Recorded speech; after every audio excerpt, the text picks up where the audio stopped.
मैं doctor Ashudeep Sharma, MCH urologist and sexologist, Jasvir hospital Phagwara.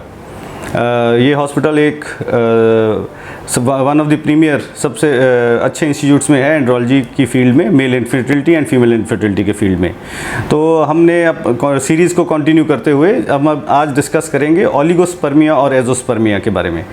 तो आपने कई बार रिपोर्ट्स में अपनी में देखा होगा, स्पर्म एनालिसिस की रिपोर्ट्स में, सीमेन एनालिसिस की रिपोर्ट्स जिसे हम कहते हैं कि एंड में लिखा होता है ओलिगोस्पर्मिया या फिर एजोस्पर्मिया लिखा होता है। ओलिगोस्पर्मिया क्या होता है? ओलिगोस्पर्मिया इज़ लेस स्पर्म्स, मतलब कम स्पर्म्स हैं जितने हमें चाहिए। WHO के अकॉर्डिंग टू हमें बच्चा पैदा करने के लिए अबाउट 40% स्पर्म्स चाहिए ताकि फर्टिलाइजेशन हो सके, और अच्छी क्वालिटी के स्पर्म्स चाहिए। स्पर्म्स की मात्रा उतनी आवश्यक नहीं है जितनी उनकी क्वालिटी अच्छी चाहिए। तो ओलिगोस्पर्मिया का मतलब हुआ कि कम स्पर्म्स हैं, जितने हमें चाहिए उससे कम है, जैसे 10% हो गए, 15% हो गए। तो अब ओलिगोस्पर्मिया और एजोस्पर्मिया में क्या होता है कि स्पर्म्स बिल्कुल ही नील हैं, बिल्कुल ही स्पर्म्स नहीं आ रहे हैं, सिर्फ फ्लूइड आ रहा है लेकिन स्पर्म्स के कोई नामो निशान नहीं है। ये दोनों चीज़ों के कारण अब ले लेते हैं। कारण क्या है इन दोनों के, ओलिगोस्पर्मिया और एजोस्पर्मिया? ओलिगोस्पर्मिया के जो कारण हैं वही फिर से रिपीट करूंगा जो पिछली बार रिपीट किए थे। हो सकता है देयर इज़ एन इन्फ्लुएंस, कोई इन्फ्लुएंस हो किसी आपका, जो आप काम करते हैं जैसे पेंटर्स हैं या कांस्टेंट स्मेल में जो लोग रहते हैं उनका भी ओलिगोस्पर्मिया हो सकता है।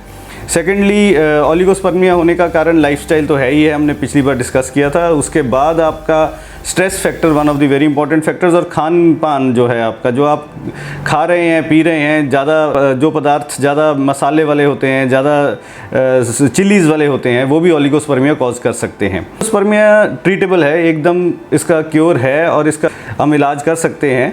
इसका इलाज ऐसे है कि एक तो अपनी लाइफस्टाइल बेटर करना, एक आपका जो खान पान सुधार लेना, अपनी एक्सरसाइज करना, रेगुलर एक्सरसाइज करना। एक्सरसाइज का ये मतलब नहीं है कि intensive exercise, simple walk, brisk walking, और अच्छे तरह के खाने जो हैं, जो हम आपको नेक्स्ट वीडियोज़ में बताएंगे कि कौन से फूड्स हैं जो स्पर्म को वाइटलिटी को, स्पर्म की वाइटलिटी मोटिलिटी बढ़ा देते हैं। तो ओलिगोस्पर्मिया में प्लस इसके साथ कुछ एंटीऑक्सीडेंट्स आते हैं। एक तो जो फ्रूट्स वगैरह में एंटीऑक्सीडेंट्स हैं वो काम करते हैं स्पर्म बढ़ाने के लिए, और कुछ टैबलेट फॉर्म में एंटीऑक्सीडेंट्स आते हैं जिनका अगर सेवन किया जाए 1 महीना 2 महीना के लिए तो काफ़ी हद तक स्पर्म्स की क्वालिटी बढ़ जाती है, उनकी मोटिलिटी मतलब उनकी मूव करने की शक्ति जो है, क्षमता जो है वो बढ़ जाती है। अब आए एजोस्पर्मिया के ऊपर। एजोस्पर्मिया का ऐसा है कि पहले तो हमें कारण ढूंढना पड़ता है कि एजोस्पर्मिया है क्यों। या तो स्पर्म्स टेस्टिस में ही नहीं है, अगर टेस्टिस में है तो हो सकता है कहीं पे ब्लॉकेज हो, बाहर ही नहीं आ रहे हैं स्पर्म्स, या ऐसा हो सकता है कि स्पर्म्स बाहर आ रहे हैं लेकिन बाहर तक पहुंच नहीं पा रहे हैं।